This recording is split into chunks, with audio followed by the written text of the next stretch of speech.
Selamat pagi, Ibu Bapak dan Saudara sekalian yang dikasihi Kristus.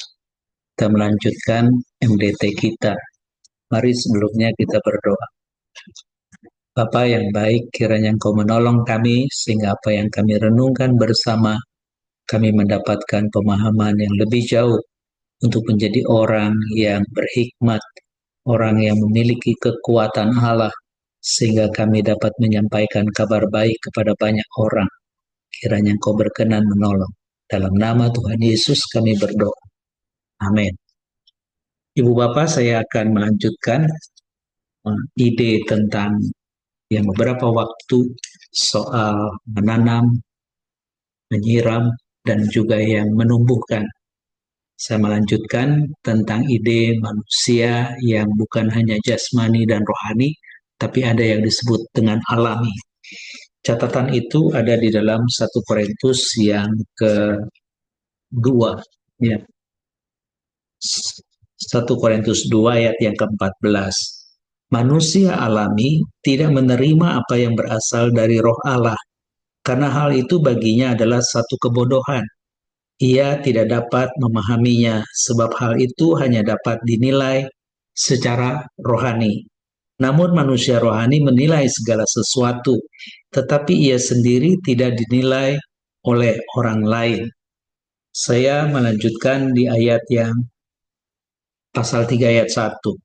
Saudara-saudara, pada waktu itu aku tidak dapat berbicara dengan kamu seperti dengan manusia rohani, tetapi hanya dengan manusia duniawi yang belum dewasa dalam Kristus. Sampai sedemikian jauh pembacaan sabda Tuhan. Yang berbahagia adalah mereka yang mendengar dan yang memeliharanya. Haleluya. Jemaat yang dikasih Tuhan, kalau kita perhatikan ayat yang ke-14, disebut manusia alami. Kalau kita melihat di dalam terjemahan bahasa Indonesia yang pertama, ya kalau ini yang kedua, dia menggunakan istilah manusia eh, jasmani juga, ya. Jadi duniawi, ya jasmani atau duniawi. Nah, kita akan tidak bisa membedakan. Di 1 Korintus 2 ayat 14 sebenarnya bukan pakai istilah duniawi, tetapi alami. Nah, di dalam istilah Yunani, duniawi itu dia menggunakan istilah sarkikos, ya sarkikos, dari kata sark yang artinya daging. Sementara yang rohani itu disebutkan manusia rohani adalah pneumatikos, dari kata pneuma yang artinya roh. Jadi manusia rohani itu pneumatikos. Nah, yang 1 Korintus 2 ayat 14, dia tidak menggunakan sarkikos, tetapi dia menggunakan istilah sukikos. Sukikos. Nah, sukikos itu sebenarnya punya akar kata yang kita kenal dengan psikis atau psikologi. Jadi manusia alami itu adalah manusia yang menggunakan uh, aspek psikologinya. Wujudnya seperti apa? Wujudnya sangat mungkin dia menyerap nilai-nilai yang tersimpan di dalam memori kita, yaitu hal-hal yang kita sebut dengan jiwani. Jadi ketika hal yang daging menyatu dengan yang roh, yang sark dengan yang numa itu, maka dia menjadi kehidupan. Nah, ketika kita berinteraksi sebagai makhluk hidup, kita itu menyimpan nilai-nilai itu. Dan nilai yang kita simpan ada di benak kita yang namanya memori, ya, ingatan. Nah, nilai-nilai ingatan itu yang sebenarnya kita dapat. Jangan lupa Ibu Bapak, sebenarnya ketika kita itu disebut dengan manusia jasmani atau manusia duniawi, sarkikos, itu artinya hidup kita itu dikuasai dengan nilai-nilai kedagingan. Dan apa saja hal-hal yang menjadi nilai-nilai kedagingan. Sesudah jatuh dalam dosa, kita disebut sebagai makhluk yang sombong, makhluk yang tamak, serakah, makhluk yang iri hati katanya. Lalu apalagi? Makhluk yang amarah, apalagi makhluk yang punya hawa nafsu keduniawian, apalagi makhluk yang malas. Lalu apalagi makhluk yang rakus. Nah, yang saya sebutkan itu disebut dengan 7 dosa yang membawa maut. Jadi kita mulai siuman bahwa manusia yang dikuasai kedagingan, entah itu kemalasan, entah itu amarah, ya, entah itu hawa nafsu kedagingan, entah itu iri hati, entah itu sombong, ya, lalu serakah atau tamak, itu semua yang disebut sebagai manusia yang sarkikos. Kita sudah tahu ujungnya adalah kematian kekal. Sebelum mati, bikin huru hara, konflik di mana-mana, supaya saya nggak dapat, kamu juga nggak dapat. Nah, itu ide-idenya orang yang dikuasai kedagingan.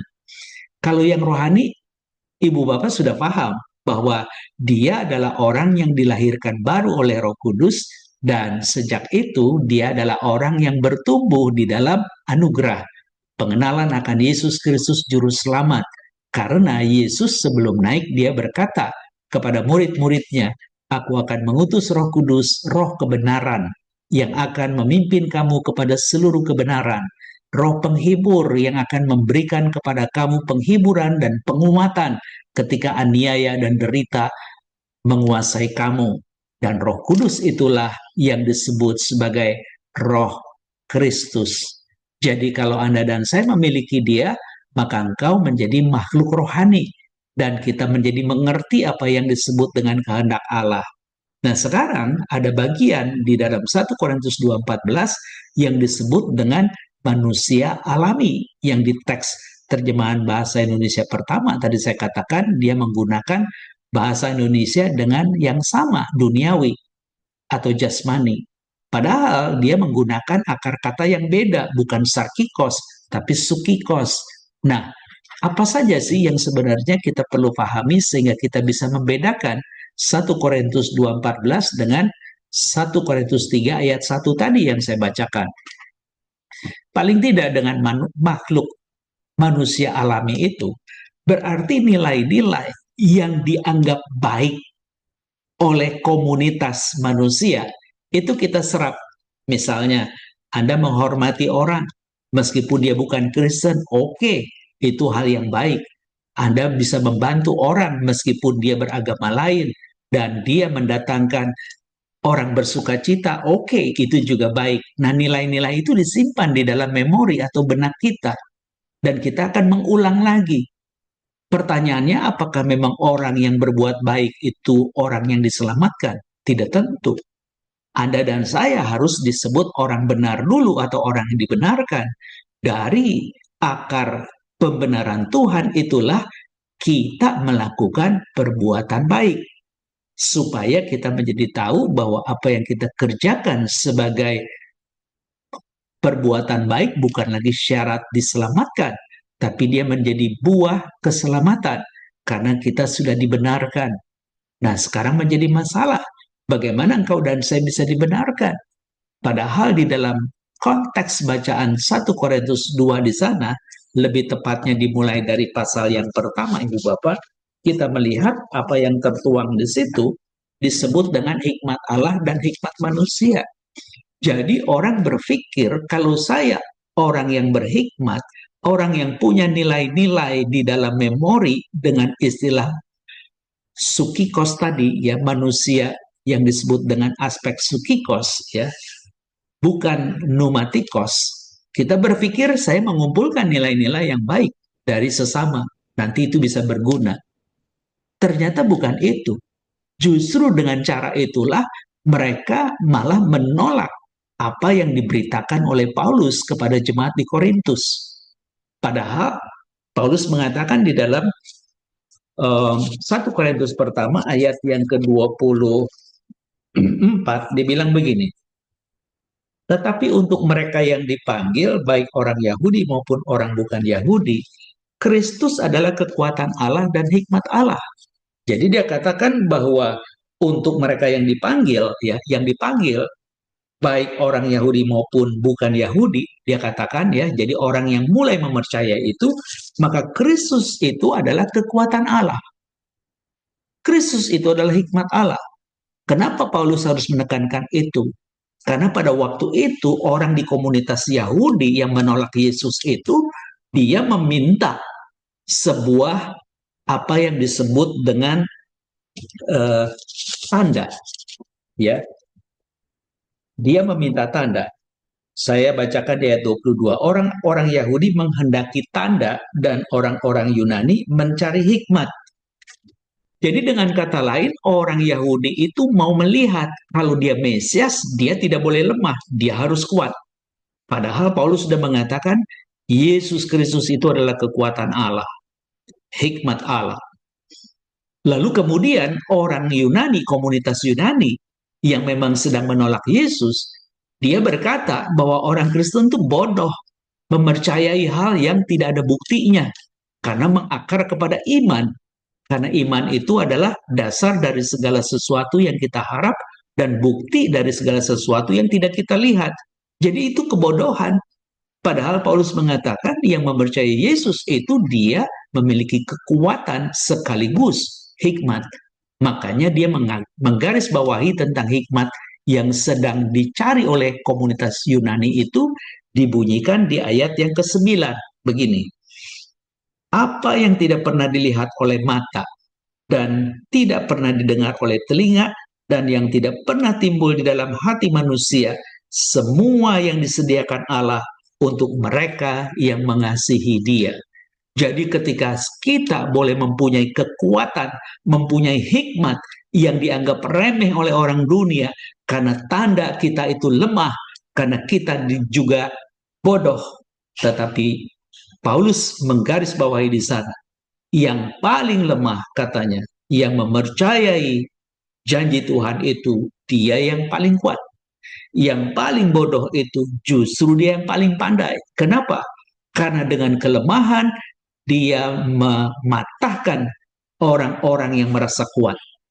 Orang-orang yang bodoh dipakai Tuhan untuk mematahkan orang yang merasa pandai. Jadi dengan kata lain, orang-orang yang memiliki kekuatan Allah, yang memiliki hikmat, yang dinilai seperti orang lemah dan bodoh, justru itu yang dipakai Tuhan. Anda kebayangkan, kalau kita kembali lagi ke MDT yang pertama di awal bulan Oktober ini, saya menggarisbawahi bahwa terjadi konflik karena mereka tidak dewasa. Padahal awal dari dewasa mereka harus punya manusia pneumatikos yang dilahir barukan oleh karena Roh Kudus, kemudian bertumbuh di dalamnya dan mereka menjadi dewasa. Tidak ada lagi perpecahan. Lalu kemudian yang sarkikos sudah jelas. Supaya saya tidak dapat, kamu juga tidak dapat, ya sudah hancurkan saja. Tetapi ada yang ketiga ini, yaitu manusia sukikos. Karena mereka mengandalkan memori-memori, lalu ingatan-ingatan hal yang bernilai sebagai pembanding. Apakah pembanding untuk menjadi dewasa? Tidak tentu. Mereka membanding untuk melawan berita kabar baik Injil Yesus Kristus. Tapi hari ini kita diingatkan ketika kita memikirkan tentang manusia pneumatikos, yaitu manusia yang rohani, kita mengcounter manusia yang duniawi, yaitu sarkikos, yang memang ujungnya mati karena Anda dan saya terbiasa dengan nilai-nilai masa lalu yang mungkin itu sombong, mungkin itu juga tamak, mungkin itu juga amarah, mungkin juga kita iri hati, mungkin kita juga punya kebiasaan malas, rakus, lalu hawa nafsu duniawi yang mungkin ini disebut dengan uh, suka berzinah begitu ya. Nah itu semua berujung maut. Tetapi ada orang yang mengatakan, aku tidak manusia duniawi seperti itu, tapi aku orang yang beragama, yang tahu nilai-nilai, yang sebenarnya itu adalah nilai-nilai eh, apa yang mereka kumpulkan dari orang-orang yang mengaku berhikmat, tapi justru mereka itu menolak Yesus. Nah, makhluk sukikos itu, manusia sukikos itu juga sebenarnya terlalu banyak di gereja. Mereka mengcounter karena kepengen apa yang diberitakan Injil itu harus sesuai dengan rasa mereka. Kalau tidak, saya tolak. Yang paling sederhana, sampai hari ini orang tetap ribut. Kan Yesus tidak mengajarkan sepersepuluhan. Kenapa gereja meminta sepersepuluhan? Betul. Padahal itu adalah bagian melatih disiplin kita memberi. Coba kalau misalnya kita ditebus oleh Tuhan tidak sepenggal tapi seutuhnya, dan sekarang hidup kita harus kita bagikan 100%. Apakah Anda mau memberikan itu semua kepada Tuhan, apa yang Anda dapat? Jadi kalau kita melatih diri dengan memberikan 1/10, kan itu hal yang tidak terlalu memberatkan. Saya mengatakan ini bukan berarti saya melawan ajaran dari Alkitab yang Yesus tidak mengajarkan 1/10. Ini hanya sebagai contoh yang saya mau katakan. Banyak kabar baik yang sebenarnya melatih kita untuk menuju kepada manusia rohani yang matang. Justru kita menolaknya karena rasa kita terganggu. Saya tidak bayar 1/10 aja kurang, Pak. Boksu, kenapa sekarang harus bayar? Bisa makin kurang katanya. Padahal mereka belum pernah mencobanya. Kalau mereka mencobanya, mereka baru tahu Tuhan bisa mencukupkan di dalam banyak hal. Itu yang mungkin saya bisa sampaikan ketika saya katakan saya akan mendalami tentang ide-ide manusia rohani, manusia duniawi, dan sekarang ada manusia alami, yaitu manusia dengan istilah pneumatikos, manusia dengan istilah sarkikos, dan manusia dengan istilah sukikos. Nah, hari ini kita perlu waspadai orang-orang yang ada di grup sukikos itu, karena mereka sering mengikuti perjalanan iman mereka bukan dengan iman, tapi dengan rasa. Kalau rasanya cocok, oke. Kalau tidak, saya tolak. Itu sebab banyak gereja yang bantut ketika komunitas susah bertumbuh dan menjadi batu sandungan karena mereka selalu menuntut tanda.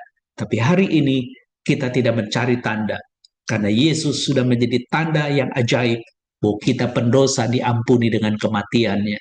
Bahkan dia memberikan kesempatan kedua. Kiranya Tuhan akan terus menolong kita sehingga kita boleh menjadi manusia pneumatikos. Dan ketika kita ada di transisi dengan membuang hal-hal yang sarkikos, memasuki sukikos, paling tidak oke lah. Tetapi ada pada gilirannya, haruslah menjadi orang-orang yang mempunyai jiwa yang bersyukur. Sehingga seperti Paulus mengatakan, pada gilirannya apakah engkau yang dipanggil orang Yahudi atau Yunani? Biarlah pikiranmu ditaklukkan kepada Kristus. Karena Paulus mengatakan, aku memiliki pikiran Kristus seperti Kristus mengajarkannya. Dan biarlah kita juga terus bertumbuh dan menjadi berkat untuk kemuliaan Tuhan. Kita akan mungkin bisa berdiskusi kalau hal ini masih kurang memuaskan penjelasan tentang manusia pneumatikos, manusia sarkikos, dan manusia sukikos. Yang pasti manusia sarkikos berujung maut dan binasa. Manusia pneumatikos, dia akan bertumbuh, berakar, berbuah lebat, dan memiliki upah di sorga. Manusia sukikos, dia seperti di antara, apakah akan binasa atau masuk di dalam kehidupan yang kekal. Biarlah nilai-nilai yang hari ini engkau punya, engkau taklukkan kepada Kristus. Karena sukikos itu ada aspek yang mengingatkan masih ada kesempatan karena roh Tuhan masih kita miliki dalam tubuh ini. Biarlah Tuhan terus menolong kita dan kita boleh menjadi alat berkat Tuhan. Mari kita berdoa. Tuhan sertai anak-anak-Mu, Engkau bimbing supaya mereka juga tumbuh menjadi berkat. Kami menitipkan tim misi Sampur Bangka yang lewat darat pada hari Selasa.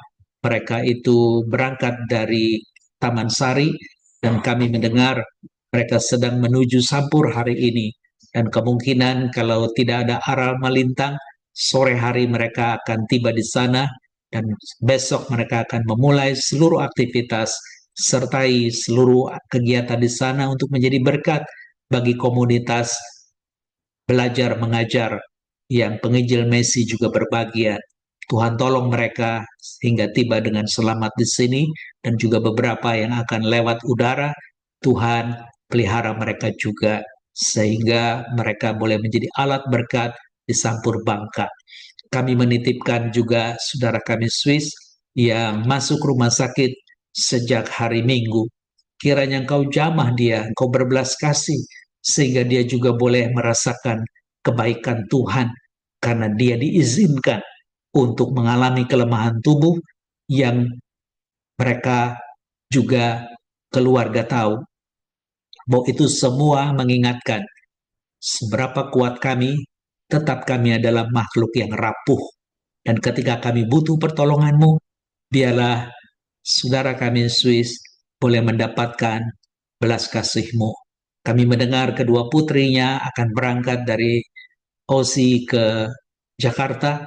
Biarlah Tuhan sertai di dalam penerbangan sehingga mereka boleh berjumpa dengan ayah yang menjadi booster untuk mempercepat kesembuhan. Sertai juga istrinya Ibu Susana yang berbagian di dalam pelatihan angklung. Tuhan tolong dia. Dan kami bersyukur bahwa Engkau tidak meninggalkan kami yang lemah. Dan biarlah Engkau juga memberikan penghiburan kepada keluarga yang baru saja uh, kehilangan mama, Ibu Wawa, yaitu saudara kami William, dan juga saudari Ade, dan anak-anak. Biarlah Engkau hiburkan mereka. Kami berdoa, menyerahkan ini semua, biarlah Engkau juga yang dimuliakan, Allah Tritunggal yang kudus. Di dalam nama Tuhan kami Yesus kami berdoa. Amin. Bu Bapak, sampai jumpa di MDT berikutnya.